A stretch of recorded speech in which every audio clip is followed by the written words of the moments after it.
Okay, so hello everyone, welcome back to my channel. So today's question is how do we combine two subspaces? Okay, suppose V is a vector space and U and W are two subspaces of vector space V. So how we can combine U and W? So it is not union of these two subspaces.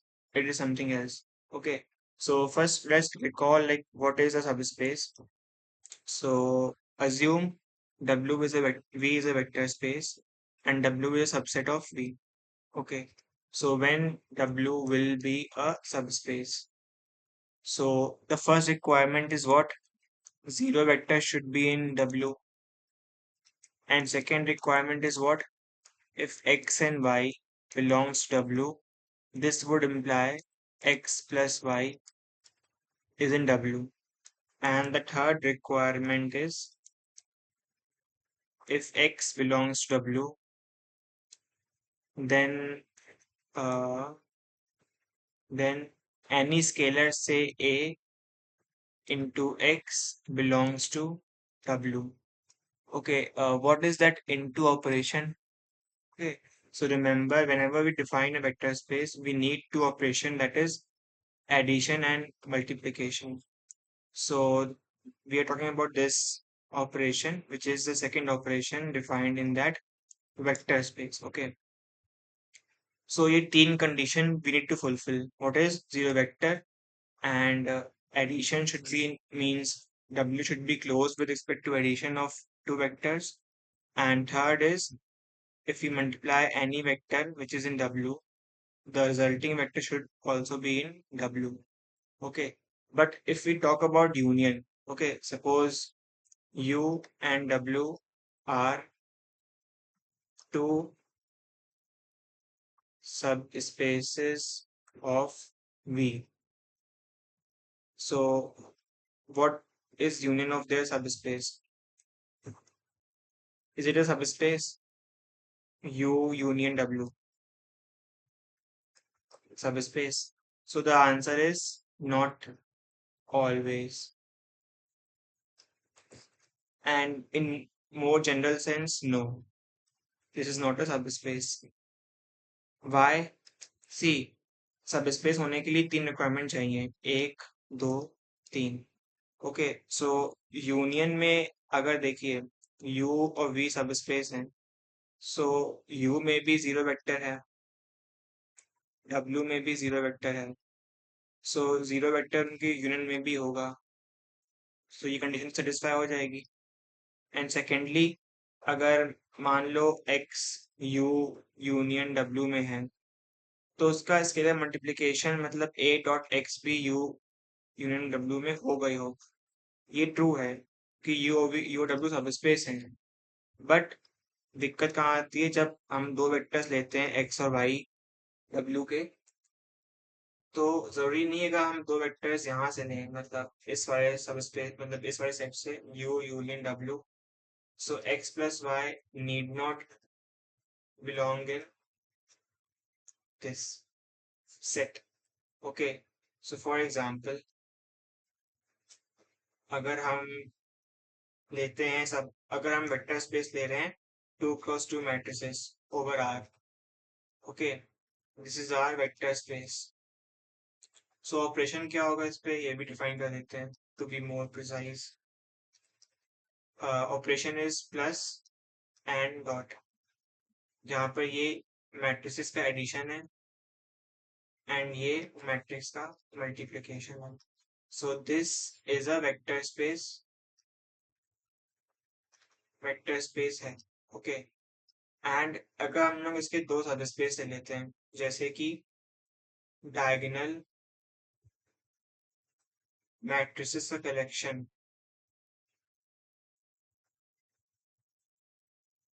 And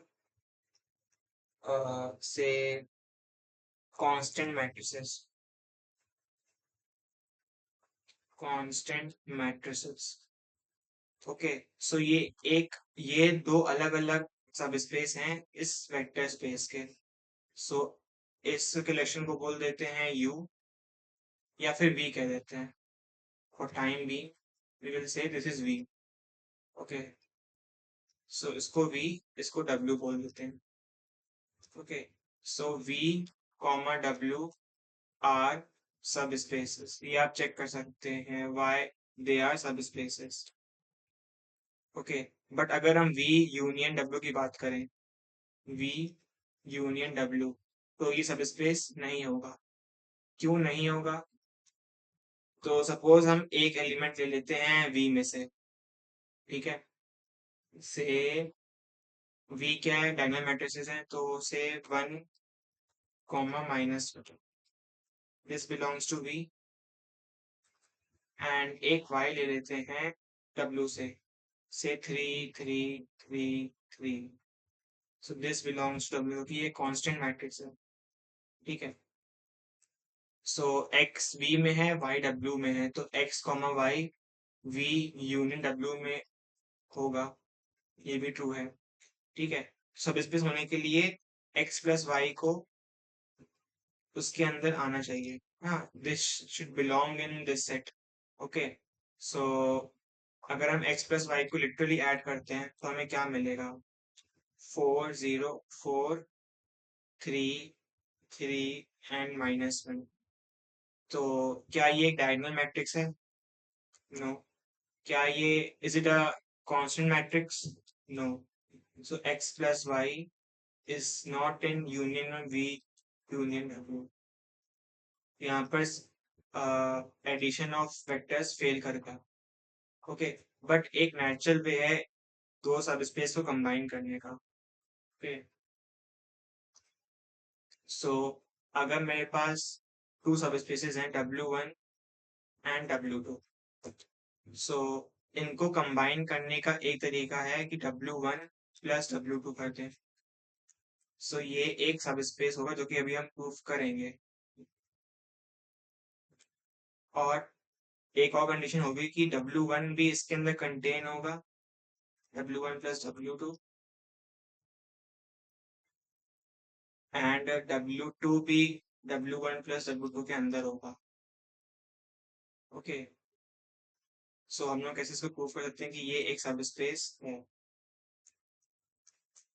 okay, so let us start proving why it is a subspace.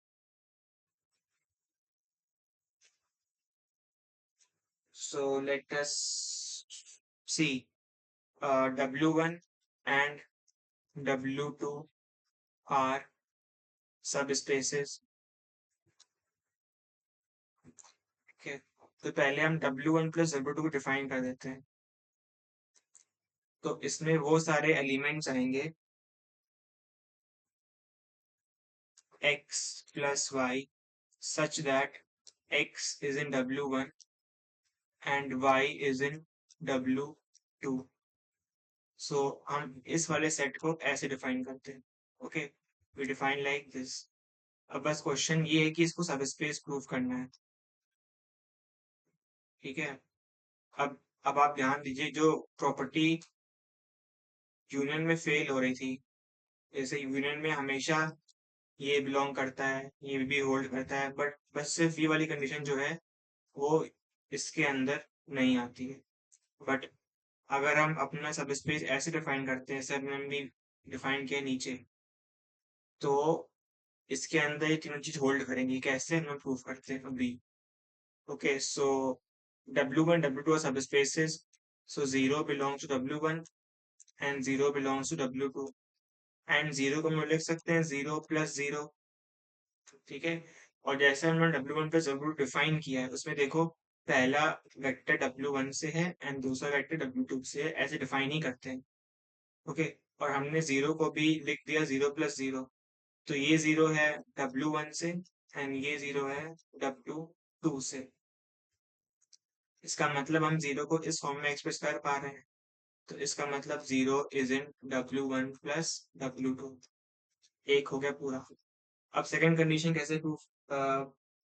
तो इसका मतलब 0 है इसके अंदर. इसका मतलब W1 plus W2 is non-empty set. So we can take two elements x comma y belongs to W1 plus W2. हम लोग दो एलिमेंट ऐसे ले रहे हैं। अच्छा, अगर एक्स और वाई दो एलिमेंट हैं W1 प्लस W2 के, तो वो कैसे दिखने में होंगे?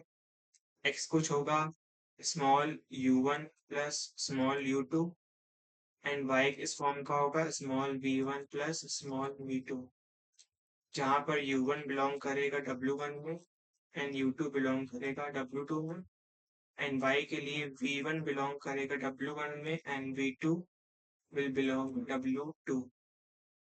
ओके, सो अब x प्लस वाई कैसा होगा? So x is what u1 plus u2 and y is what v1 plus v2, and क्योंकि ये सब स्पेसेस हैं तो इसमें कॉम्यूटेटिविटी को तो हम लोग होल्ड करा ही सकते हैं, तो इसको हम लिख सकते हैं u1, इन दोनों को देखो हम लोग चेंज कर रहे हैं तो v1 प्लस u2 कर देते हैं। ओके, सो v1 है किसका? W1 का, सॉरी u1 है W1 का एंड v1 है W1 का, W1 सब स्पेस है, तो ये एक एलिमेंट बोल दे C1 W1 का, क्योंकि W1 सब स्पेस है तो दो का सम भी सब स्पेस के अंदर ही होगा। सिमिलरली ये भी u2 भी W2 से आ रहा है एंड v2 भी W2 से आ रहा है एंड v2 सब स्पेस है, तो ये भी एक उसका एलिमेंट ही होगा। ओके, सो हमने x प्लस वाई को लिख दिया C1 प्लस C2, जहां पर C1 कहाँ से आ रहा है? W1 से, एंड C2 आ रहा है W2 से। सो इसका मतलब x plus y belongs to W1 plus W2। Okay, so एक काम तो पूरा हो गया, ये वाला भी। एंड बस अब प्रूफ करना है कि any scalar multiple of x, अगर x W1 प्लस W2 में है, so any scalar multiple of x should be in W1 plus W2. We need to prove. Okay, so हम कैसे प्रूफ कर सकते हैं इसको? So अगर x W1 plus W2 में है, so x must be of the form U1 plus U2. Okay, so AX कैसे दिखने में होगा? A into U1 plus A into U2, and U1 कहाँ से आ रहा है? W1 से, एंड U2 आ रहा है W2 से। सो U1 ये भी सब स्पेस है, ये भी सब स्पेस है, तो इनका स्केलर भी इनका सब स्पेस के अंदर ही आएगा। तो सो AU1 belongs to W1 and AU2 belongs to W2, तो इनका सम किसमें हो जाएगा? W1 plus W2। सो AX भी किस में आ गया? W1 plus W2, एंड इसी तरह से हमारी सारी कंडीशंस फुलफिल हो गई एक सब स्पेस होने के लिए। बट एक क्वेश्चन अब ये है कि how we can prove that W1 isn't contained in W1 plus W2 and W2 is contained in W1 plus W2. So prove by your own, on your own, okay, your own mind, easy है बहुत। Okay, so thank you.